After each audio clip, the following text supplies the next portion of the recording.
嘿，这下如看如感。鸟卫十王，死我啦！有水，而家都是水做的。不是解开了，但你用点，哎，没什么大不了的。差不多是一回宫，皇上。Halo semuanya, selamat datang di Dunia Donghua. Bagaimana kabar kalian semua? Semoga selalu sehat dan baik-baik saja. Pada hari ini kita akan kembali melanjutkan series Donghua Legendary Twins episode 15 dan 16. Di bagian sebelumnya, di tengah-tengah peperangan di Gua Gunung Imei, Uku berusaha menghentikan konflik yang dipicu oleh peta harta karun yang sama.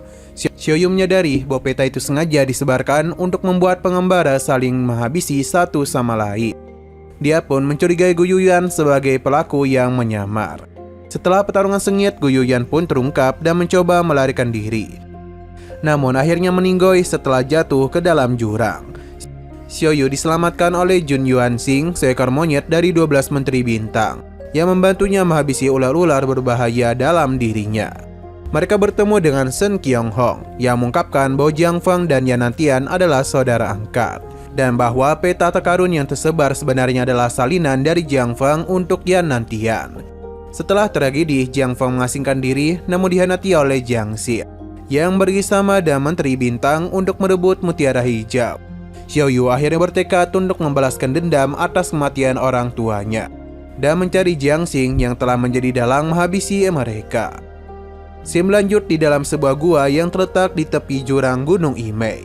Terlihat Xiaoyu yang sedang melempar harta-harta milik Yuan Xiang. Pada saat itu, Yuan Xiang dan Shen Qiong sama sekali tidak menyukai tindakan Xiaoyu dan membuang-buang harta itu secara sengaja. Lantas Xiaoyu pun mencoba menunjukkan dan menjelaskan bahwa setiap harta yang dibuang nantinya akan dibawa oleh kawanan monyet. Secara tidak langsung, harta-harta yang dibawa oleh mereka pasti akan terlihat oleh orang-orang yang berada di Gunung Imei. Sehingga nanti orang-orang itu akan menjadi begitu penasaran dan segera mencari dari mana asal kawanan monyet itu membawa harta-harta ini. Pada akhirnya, orang-orang itu secara tidak sengaja akan mendapati dan menemukan keberadaan gua yang membuat Xiaoyu, Shen Qianghong, dan Yuanxing terjebak. Dan begitu mereka akan memiliki kesempatan untuk bisa keluar dari gua tersebut. Mendengar penjelasan Xiaoyu, Shen Qianghong, dan Jin Yuanxiang pun mulai merasa tercerahkan. Lalu mereka berdua segera membantu Xiaoyu untuk melempar harta karun tersebut.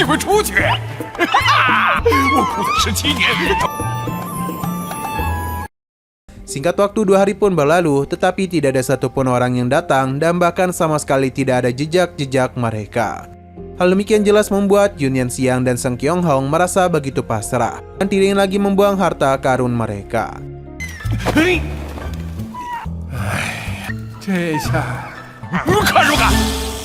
鸟卫十王， Tak berselang lama, tiba-tiba terdengarlah sebuah suara pergerakan di area luar gua. Sehingga Xiaoyu, Jin Yuanxing, dan Shen Qianghong segera memeriksanya. Pada saat itu tampak di area luar gua banyak senjata-senjata perang seperti pedang, tongkat, dan tombak yang jatuh dari atas. 这帮人抢的全部进来，照样死路一条。都杀了所有人还活下来的那个牲口啊！ Di momen serupa, tiba-tiba saja muncullah sebuah tali yang menunjukkan kalau seseorang akan segera turun dari atas menuju gua. Merasa adanya sebuah ancaman, Xiaoyu, Jin Yuanxing, dan Shen Qianghong bergegas untuk bersembunyi di dalam gua. Namun ternyata yang datang bukanlah para prajurit yang dapat mengancam keselamatan, melainkan hanya seorang wanita cantik dan begitu lembut bernama Xiao Mimi. Setibanya di pintu masuk menuju gua, Xiao Mimi mencoba berteriak dan bertanya, apakah ada seseorang di dalam gua? Bukannya memilih untuk terus bersembunyi dan tetap diam, Xiaoyu justru berteriak menjawab pertanyaan itu dan mempersilakan Xiao Mimi untuk masuk ke dalam gua. Waktu Xiao Mimi masuk ke dalam gua, secara perlahan Jin Yuanxing dan Shen Qianghong pun langsung bersiap untuk menyerangnya. 奴家可以连个坐的地方，当那奴家就进来。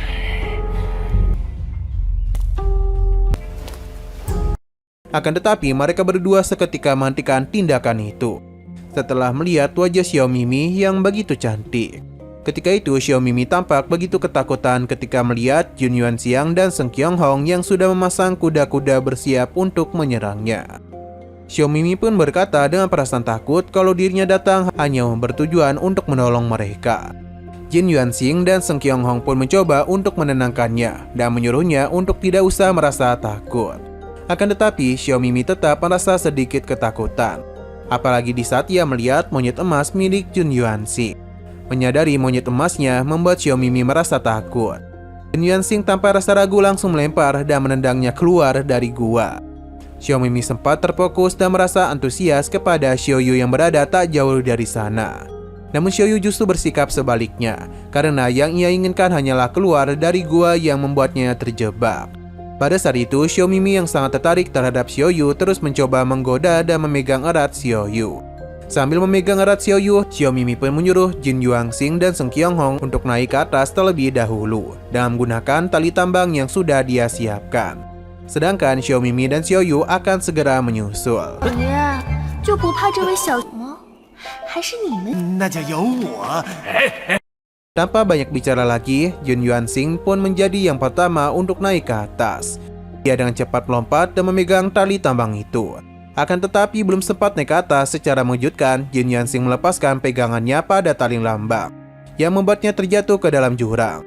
Melihat kejadian barusan, Xiao Yu pun mulai merasa curiga terhadap Xiao Mimi dan berpikir kalau di tali tambang itu ada sebuah jarum yang tersembunyi.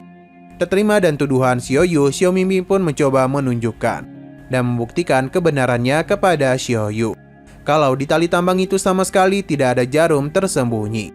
Setelah menunjukkan hal tersebut, Seng Qianghong pun mencoba menegur Xiao Yu dan memperingatkannya agar tidak berpikiran buruk terhadap Xiao Yu. Merasa percaya kepada Xiao Mimi, Seng Qianghong pun segera memanjat ke atas tebing dan menggunakan tali tambang itu. Namun sayangnya belum lama memanjat, tiba-tiba saja tali tambang pun terputus dan membuat Seng Qianghong terjatuh ke dalam jurang. Kejadian barusan semakin menambah curiga Xiao Yu terhadap Xiao Mimi. Menurutnya, tindakan pembuktian Xiao Mimi barusan hanyalah sebuah kebohongan yang ditunjukkan agar Xiao Mimi dapat melonggarkan tali secara diam-diam dan cara memotongnya setengah bagian. Dengan perasaan muak, Xiao Yu pun menyuruh Xiao Mimi untuk berhenti berakting dan berterus terang saja apa yang sebenarnya dia inginkan.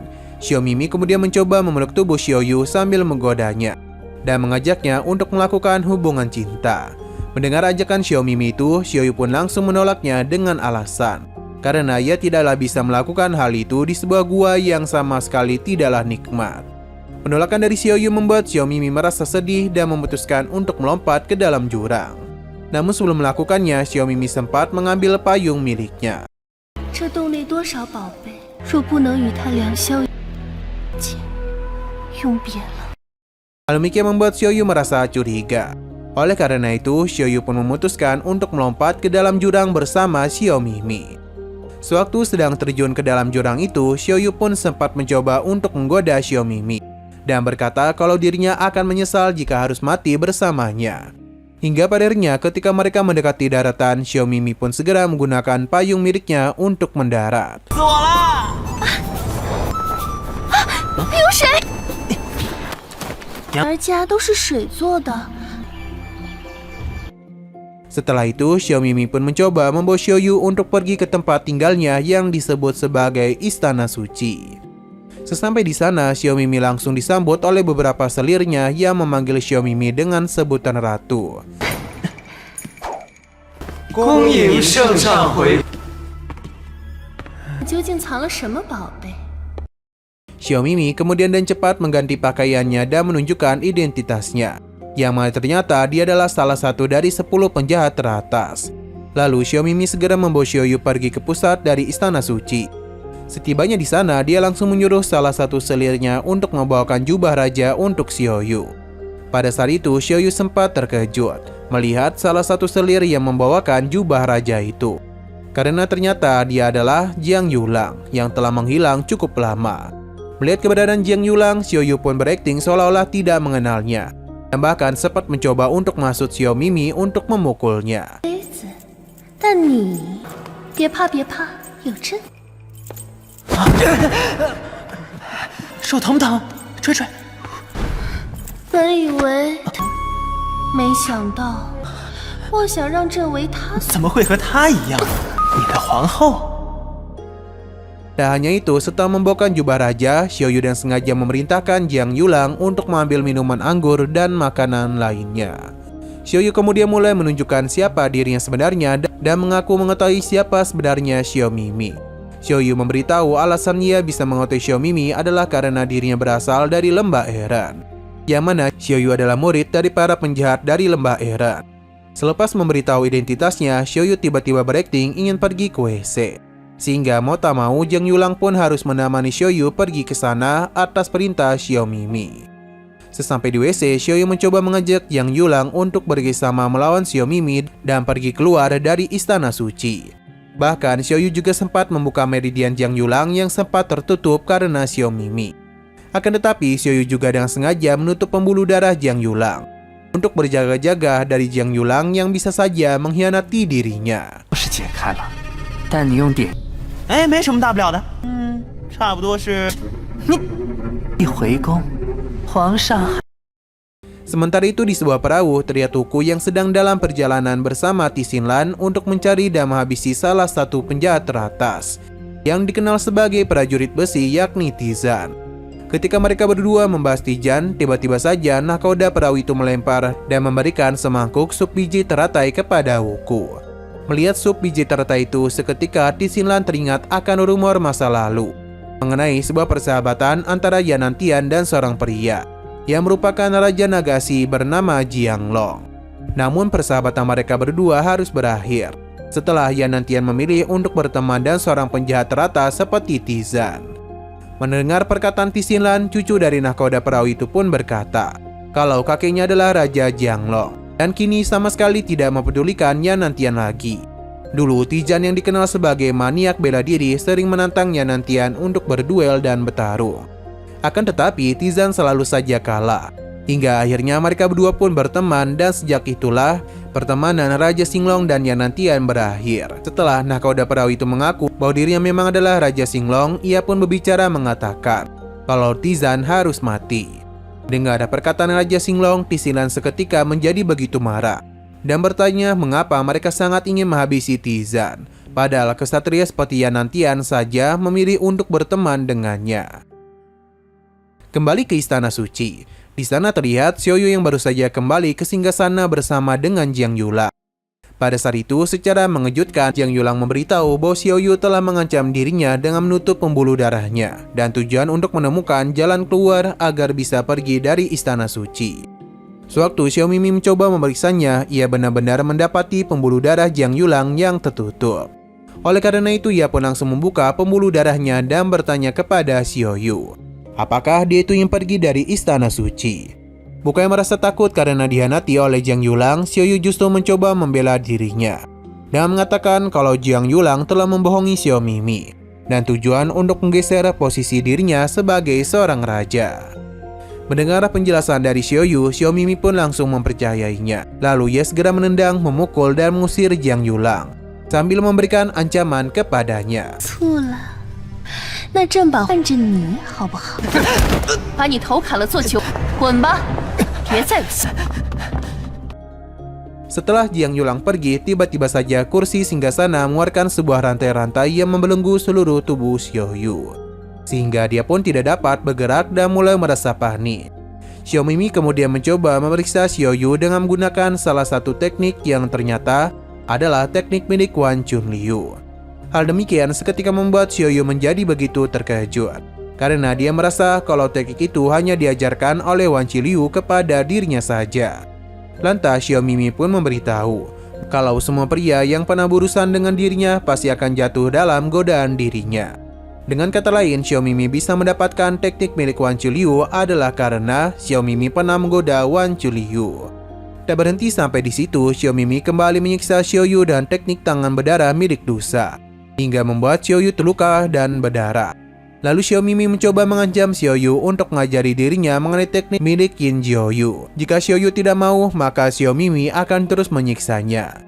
不过的绝招， 那你肯教朕？ 给我一口，我就告诉你。早开始练，快说出来吧。原来殷叔叔你 Belum sempat mendapatkan teknik itu, tiba-tiba saja Jiang Yulang muncul dalam keadaan terluka dan sekarat, sambil memberikan laporan kepada Xiao Mimi bahwa seluruh selir telah tewas di dalam gudang. Selepas memberikan laporan itu, Jiang Yulang pun pada akhirnya meninggoy begitu saja. Mendengar laporan itu, Xiao Mimi pun bergegas pergi dalam keadaan cemas, menuju gudang untuk memeriksanya. Setelah Xiao Mimi pergi, Xiao Yu merasa kalau Jiang Yulang hanya berakting saja, dan semua yang terjadilah bagian dari rencana pelarian Jiang Yulang. Maka dari itu ia pun mencoba memanggil Jiang Yulang untuk membantu dirinya melepaskan rantai yang membelenggunya. Namun sayangnya tidak ada respon apapun dari Jiang Yulang. Tak berselang lama, secara mengejutkan terjadilah sebuah ledakan di dalam gudang. Dan di momen serupa, Jiang Yulang pun terbangun kembali, lalu ia segera pergi melarikan diri. Merasa tak ada lagi yang bisa menolongnya, Xiao Yu pun segera mengeluarkan duri yang ia simpan di dalam mulutnya. Lalu ia gunakan untuk melepaskan rantai di seluruh tubuhnya. Setelah itu, Xiao Yu pun langsung pergi mengikuti Jiang Yulang, hingga pada akhirnya tibalah di sebuah tempat yang sudah dia siapkan yang tersembunyi di dalam WC. Sebelum masuk ke tempat persembunyian itu, Jiang Yulang sempat merasa terkejut terhadap Xiao Yu yang berhasil lepas dari belenggu rantai di singgasana. Ketika itu, Xiao Yu mencoba mengancam dan menodongkan sebuah pisau kepada Jiang Yulang. Alhasil mau tak mau, Jiang Yulang pun harus mau untuk membawa Xiao Yu pergi ke tempat persembunyian miliknya. 粪坑里挖豪宅，绝不会关到这里。盖子。 Setibanya di dalam tempat persembunyian itu, keberadaan mereka berdua nyaris diketahui oleh Xiao Mimi, karena Xiao Yu lupa untuk menutup penutup WC-nya. Meskipun keberadaan mereka tidak berhasil diketahui oleh Xiao Mimi, akan tetapi mereka tak dapat pergi keluar dari WC itu. Sebab Xiao Mimi langsung menutup jalan masuk dengan tumpukan kayu. Sehingga Xiao Yu dan Jiang Yulang pun mulai memikirkan sebuah cara untuk mencari jalan keluarnya. Hingga pada akhirnya mereka mulai menemukan sebuah ide untuk menggali tanah yang berada di bawah mereka.